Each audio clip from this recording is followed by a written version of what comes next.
mental health solutions are something that I didn't even realize existed when I was 17, 18 years old, depressed, confused, having no purpose in my life, no real good community around me, and I didn't know any solutions for mental health. I didn't realize that a lot of the solutions were actually physical, actually moving your body, exercising, things like that. So I wanted to make this quick video breaking down what I believe are probably the 5 or 6 simplest solutions that anybody could think with.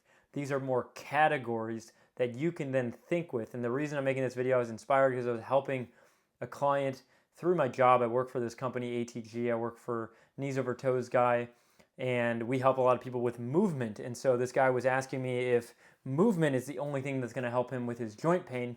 And I was like, man, to be honest with you, I'd be lying if that was my solution, because when I was struggling with movement and I couldn't move my body and I kept racking up the injuries, I mean, at one point it was like my ankles were hurting, my knees were hurting, my hips, my shoulders, elbows, neck, ears. I was getting headaches. It was like my whole body was aggravated. And at that point, I realized, okay, it's not just about movement. There's more to this problem of mental health.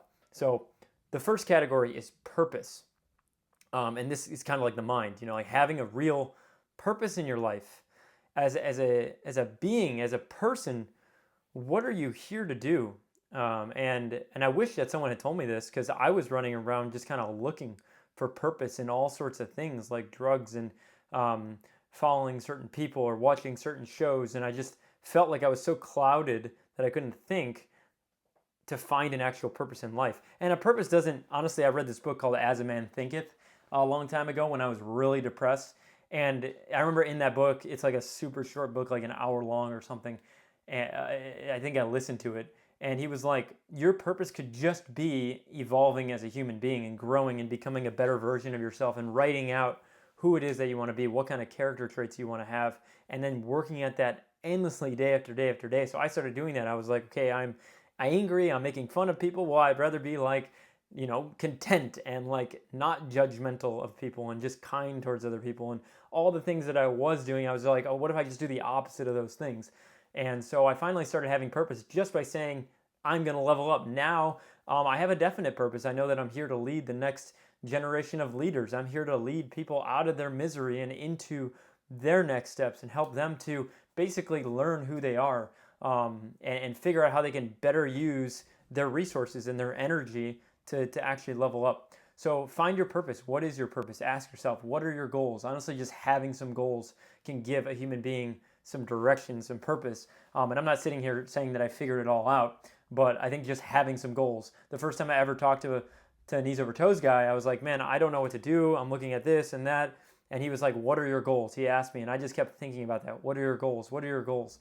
And so I would ask you, what are your goals? Think about that. Community, number 2. And this is crazy because when you think of mental health solutions, mental health problems, you're probably thinking like, okay, I need to go to see this doctor and get this medicine or something like that. But if you don't have purpose, you don't have any people around you who are uplifting, who are actually supporting what you're doing. There's that common statement of you become your 5 best friends, right? And I think that's so true. And it's not even just true these days with who you spend your time with. It's also true with whose content you're absorbing. So community is this very generic overview of who are you allowing to influence your life. Do you have mentors in your life? Do you have people you're learning from? Do you have people you're studying from? I mean, I could name mentors in literally all the categories that I'm talking about today. I have people in my life who I look up to, who actually do help me out in those areas like purpose, community. The third would actually be breathing.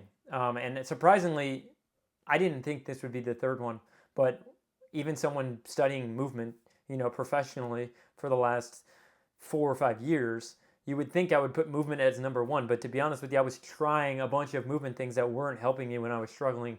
And so I think breathing is so powerful. The specific practice that I use is called Buteyko breathing. Really, it just means breathing through your nose and slowing down your breath and not breathing so much.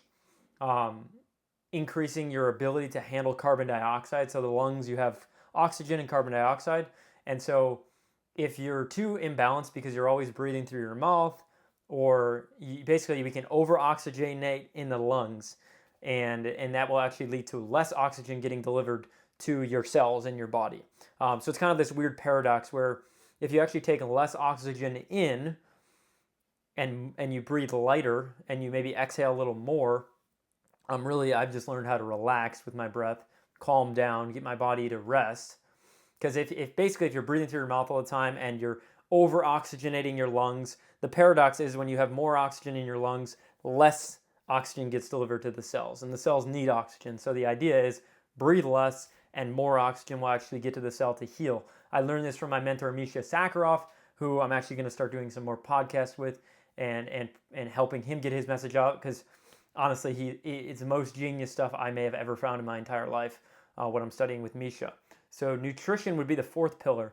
What are you fueling this, if you call this vehicle, this beautiful machinery that you've got here, this body, and you're fueling it with like a Frappuccino with caramel swirl, and you're depressed, I mean, it's kind of like, well, what are you even doing? Are you even trying to improve? Because yes, I believe we're much more than these physical bodies. We have minds. We are much bigger than that energetically, but we will still be very much affected by the food that we put in our body. And unfortunately, there's all sorts of things like toxic seed oils, and there's even chemicals in certain foods that just like can totally destroy yourself. So I told this client of mine, I was like, man, like I know you got this shoulder aching and stuff, but like if you eat an inflammatory food, you are literally going to make that inflammation worse. It will make it so much harder to actually heal your body physically if nutritionally you're just inadequate. And I know there's a lot of opinions on this. People will say, well, it gets dogmatic. It's I'm in this, I'm in that. I'm digging down to find the truth about nutrition and what is the most optimal way to eat, what makes me feel the best. I think maybe every person's a little bit different, maybe not. Maybe we're all very similarly built genetically. Maybe we have a lot more similarities than we think. So nutritionally, just work. I mean, my best advice is just actually pick a diet and stick with it. I personally am very, very locked in, consistent, where I'm not eating like, I don't eat the cake when it's available to me. And maybe I would be healthier if I did, if I'd have a better social life. But to be honest with you, I don't even stress about not eating the cake anymore, because I know how my body feels when I'm fueling it energetically with what it needs. So nutrition is huge. I'm also studying Misha's work here. He's if you don't know who Misha is, he basically studies. He works with cancer patients. So he's done some incredible work healing like stage 5, stage 4 cancers, like documenting the statistics. Like you talking about finding the cure for cancer. I'm pretty sure that this guy's got something very, very, very useful. It's not a pill that you take, but it's a holistic solution. And breathing and nutrition are two of his big pieces. One of his pillars is also movement. And so obviously I've been studying ATG for a very long time. So for me, movement is about ATG. It's about pain-free movement. It's not about getting in the gym and destroying your body. It's really about looking at your weaknesses, addressing those weaknesses, and realizing that whatever's holding you back, you can get back. I was depressed because I couldn't play basketball, because I couldn't do what I loved to do. I couldn't express my body, and I was this huge energy guy that just was like so limited by his physical nature. So if you can find a way, I mean, I would suggest go to Knees Over Toes Guy on YouTube, Instagram. If you have any pain, honestly, shoulder, knee, back, hips, ankle, like ATG literally has solutions for every single person out there. If you really need help, go to that service or find an ATG coach or somebody that can help you, because movement is medicine and health is wealth. And so if you don't have this, you don't have anything. But like I said before, I think this is actually lower on this hierarchy, because if I had no purpose, no community, if I wasn't breathing right, if I wasn't eating good food, I could do the best movement in the world, and I would still possibly feel purposelessness. I would feel alone. I would feel out of breath. I would feel stressed out. I would feel inflamed and toxic from all the bad foods I'm putting in my body. So that's my fifth one, and honestly, that's probably what I would only focus on this channel. I think the sixth one that I would want to tell my past self, who was really struggling, is finances. I mean, if you can't hold a steady job, if you can't get income coming in, if you're barely getting by paycheck to paycheck, which is like 60-70% of society, how are you going to feel better mentally? I mean, number one, I feel like if your finances aren't actually somehow the way you're making your money isn't helping somebody, you're also going to feel a little bit depressed. If you're selling cigarettes or something like that and you're like, what is this doing for society? I mean, you're going you're going to lack that fulfillment. So and I think if you can really sort a way out to make some money and actually help people, which I'm always on this pursuit of. I have a nice job right now, and I have a business that I build with my wife, and we're helping people, and so we feel like I guess I feel personally that if I'm finding a way to make money and helping people, then I'm always going to do that. That's why I've started to make these videos. I just want to help people. I just really want to extend my wisdom out to people who probably need it. And I think if I knew these 6 categories: purpose, community, breathing, nutrition, movement, and finances. I just did some writing about this, and I thought, you know what, if someone heard this video and I asked, do you know anything about these areas? And even just writing for yourself about how could I improve my purpose? What is my purpose? What are my goals? How can I surround myself with better people? Who do I want to be surrounded by? What are my relationships like with family, with friends, with a significant other? Am I breathing properly? Do I breathe through my mouth? Do I breathe through my nose? Do I know anything about breath work? Do I think it's an overrated idea, or is there something to that? What's my diet like? Am I consistent on my diet? How often do I cheat on my diet? And what would be ideal for me? What's the long-term diet I could really actually stick with? I like to say nutrition because diet is a little overrated, I think. It has a short-term thinking connotation to it, to be honest with you. So movement. Have I actually studied how to move my body pain-free? Can I move like I did when I was a kid? Or have I limited myself to believing that I'm stuck just because I'm 50, 60, 70, or I'm 15 and I've had so many injuries? Do I really believe that I'll never get better? And then money. How do I make more money? How can I help people with the work I do?